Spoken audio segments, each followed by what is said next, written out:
Now in the approach phase, everything looking good.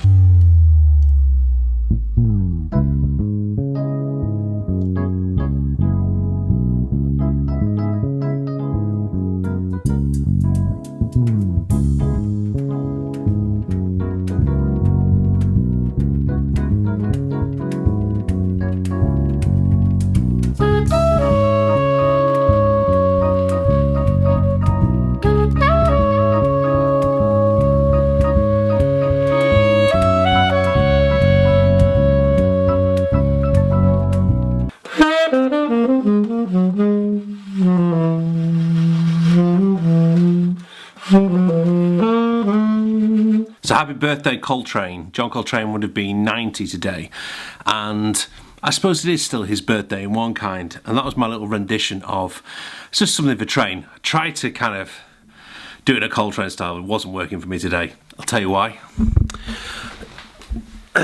Today I woke up at 4:30 a.m. and I've had a pretty awful day. Both my websites.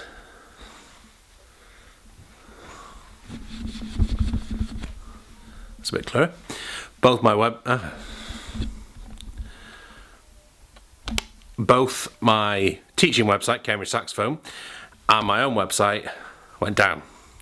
And I've had terrible problems, and I basically ran out of patience with my web monkeys, and I've just decided to trash it and start again, which has meant that I've got loads to do, and I'm going to be doing loads tonight, which is, you can see the bags under my eyes, and I'm really tired.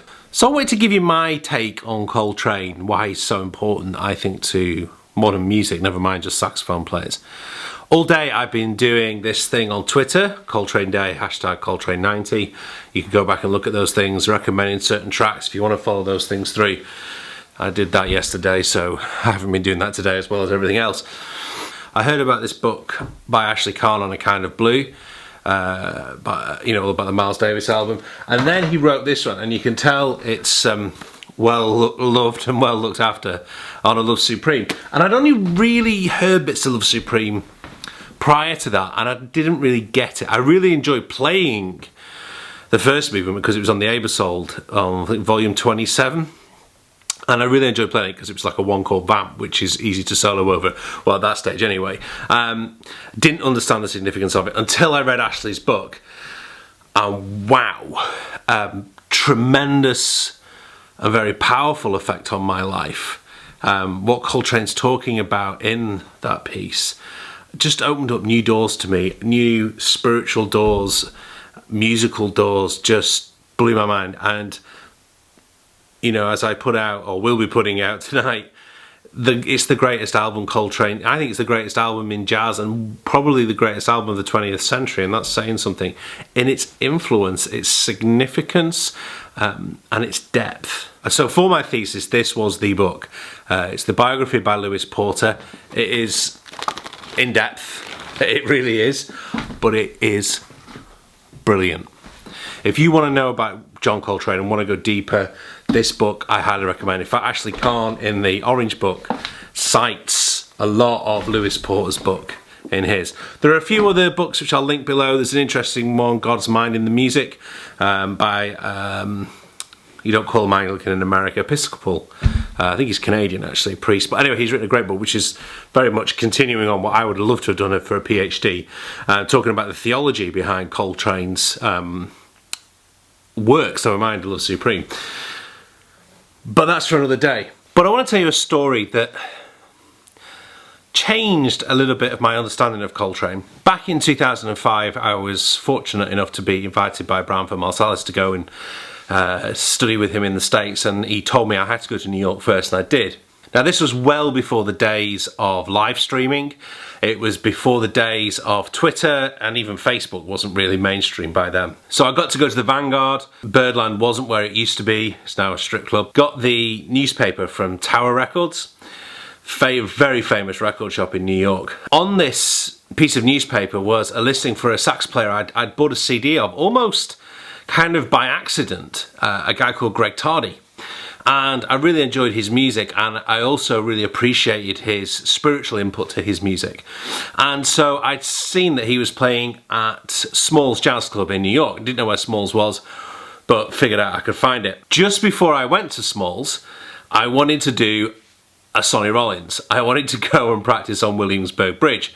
And I did, and it was practice. I wasn't busking, I just wanted to do it. And I had my saxophone with me, and I closed my case. So this was practice, I wasn't busking. As I was doing it, a Serbian photographer came along who was doing, because I was just out there practicing on my own. And this Serbian photographer came over and says, you know, can I take your picture? I was like, yeah, sure, as long as you'll send me a copy of it when I get home back to England. So he did, it was great, and that's the pictures you're seeing now.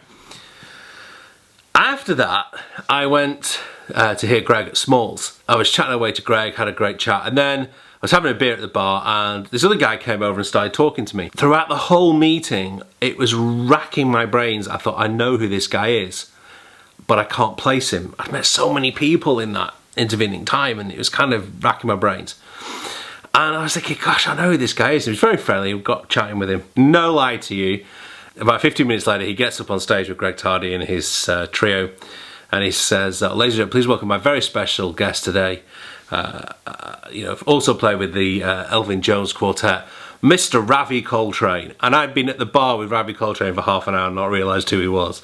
The story I wanted to highlight today on Coltrane's birthday, which is significant, to people of my generation, and a little older, and certainly younger, Coltrane has become this cult-like, almost god-like figure. And meeting Ravi brought home the humanity of the man. Made me realise that John Coltrane was a father.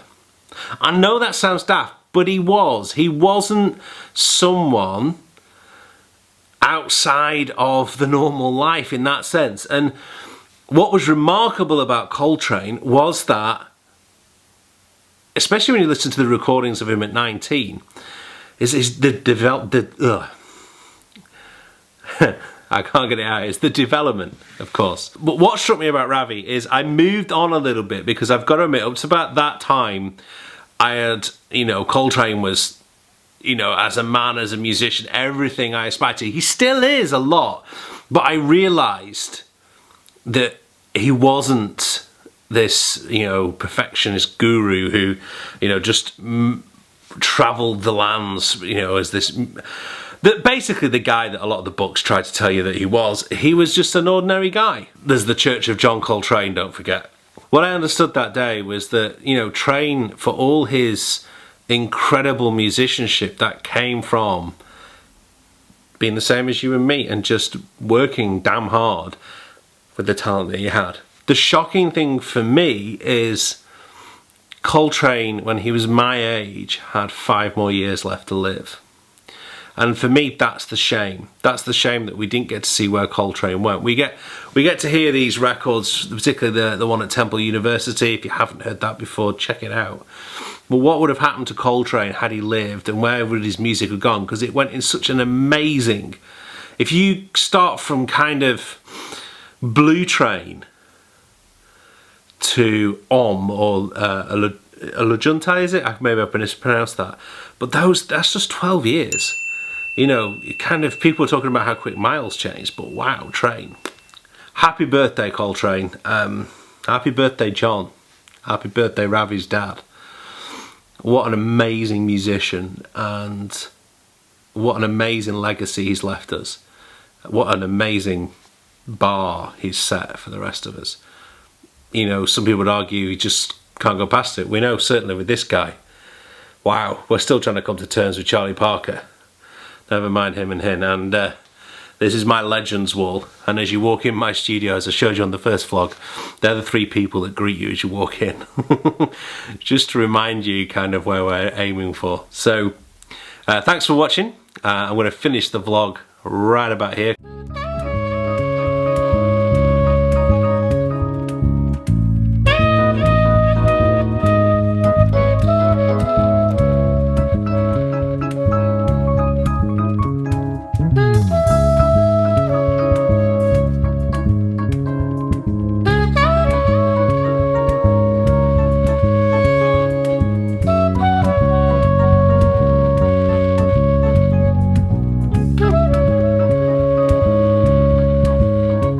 do me a favour, go and listen to some Coltrane.